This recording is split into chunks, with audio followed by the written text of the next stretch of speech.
Hey guys, welcome to Living It Up Raw. Welcome to this beautiful city of Jaisalmer. We're here for the highly anticipated launch or first ride of the Royal Enfield Super Meteor. And I think it's only fair to start off with a confession, because when the news first broke out that the Super Meteor was on the way, I was kind of keeping my fingers crossed that it doesn't look like the Meteor 350, because as good as versatile a bike that the Meteor 350 might be, I was never really fond of the way it looked. So when I got to Ridermania and I saw this in the flesh, I was so happy, and I breathed out a sigh of relief because I like the approach that Royal Enfield have taken with this, the cruiser look, and man, does this look like a pakka cruiser.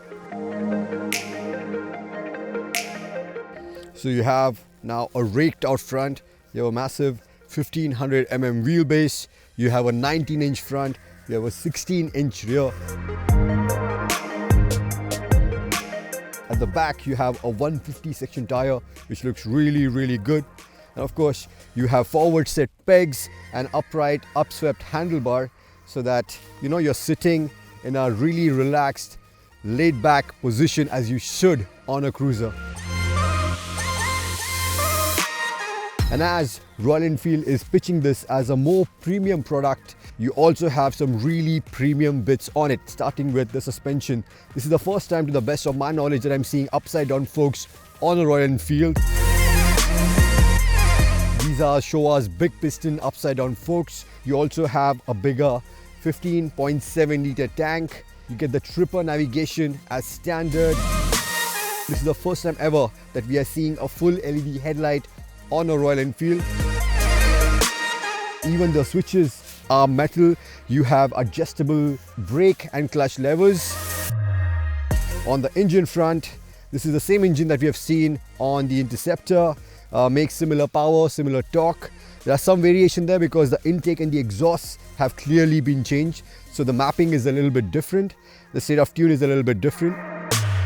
And we'll of course find out more when we go out for a ride, which I'm really curious about, because all of these changes have amounted to now a curb weight of 241 kgs. How will that amount to in terms of the riding experience? Let's go and find out.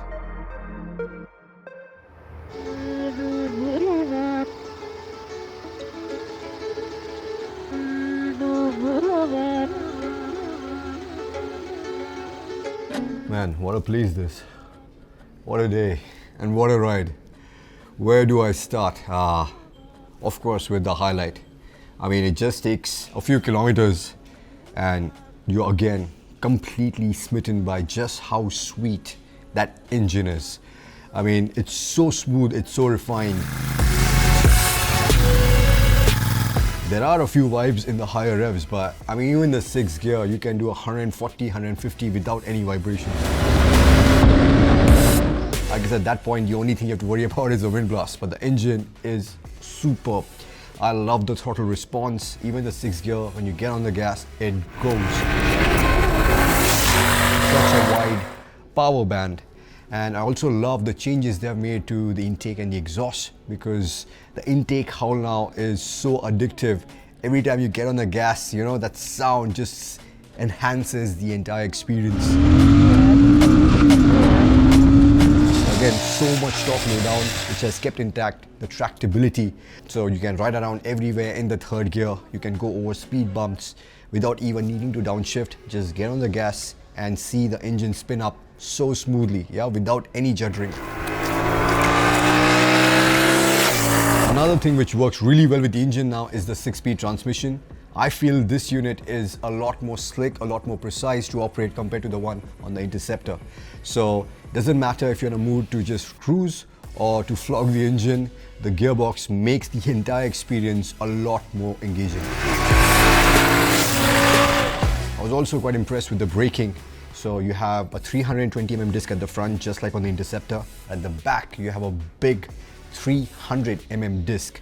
So stopping power is of course very good. But I still feel maybe Royal Enfield could have done with a bigger front disc and a slightly smaller rear disc, because Your fingers obviously have a lot more finesse and a lot more control when it comes to modulating the brake as compared to your leg, because a lot of times under really hard braking, a lot of times when I would use the rear brake, I would end up locking the rear and triggering the ABS. I also quite like the ergonomics. It took me some time to get used to the forward set pegs, but once I wrap my head around it, it's actually a really nice position to be in.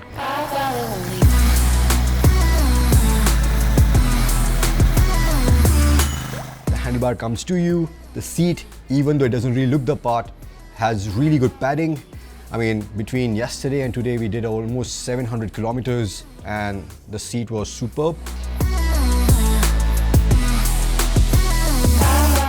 But I wish I could say the same thing about the pillion seat, because yeah, this guy right here holding the camera was unfortunately my pillion, and yeah, it's really bad.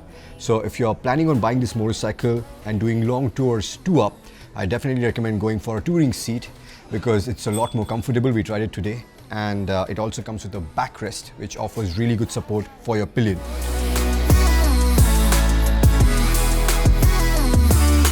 Another thing which stood out was the really good weight distribution, because this is a heavy motorcycle, this is a long motorcycle, but you don't feel the weight because most of the weight lies lower down. So it makes it very easy to move the bike around in the parking lot. Taking U-turns is surprisingly a lot easier. And also in the corners, man, it is surprisingly agile and stable. It holds the line that you pick. Doesn't really move around that much, which is quite impressive for a motorcycle which is this long.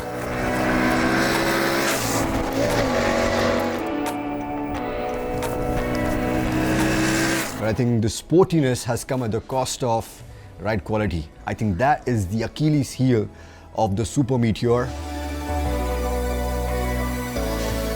The ride quality on broken roads is very, very poor because the rear shocks are really, really stiff.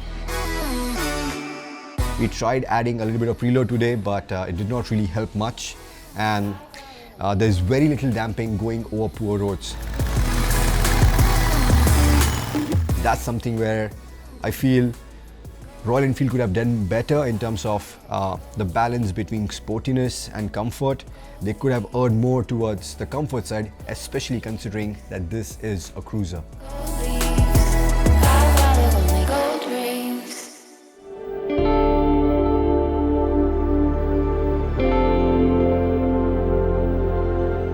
And just like that, our ride has come to an end. It's time to head back after the final unveil of the Super Meteor 650. You can take home the base variant for 3,49,000 rupees. And when you compare that to the base variant of the Interceptor, that's about 60,000 rupees more.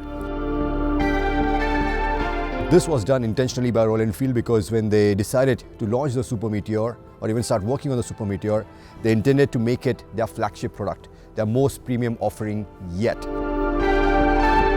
Straight away they knew that this was not going to be a product for everyone, but for people who have always wanted a cruiser, higher capacity middleweight cruiser, which was still quite affordable, which it is when you compare it to its competition from other manufacturers.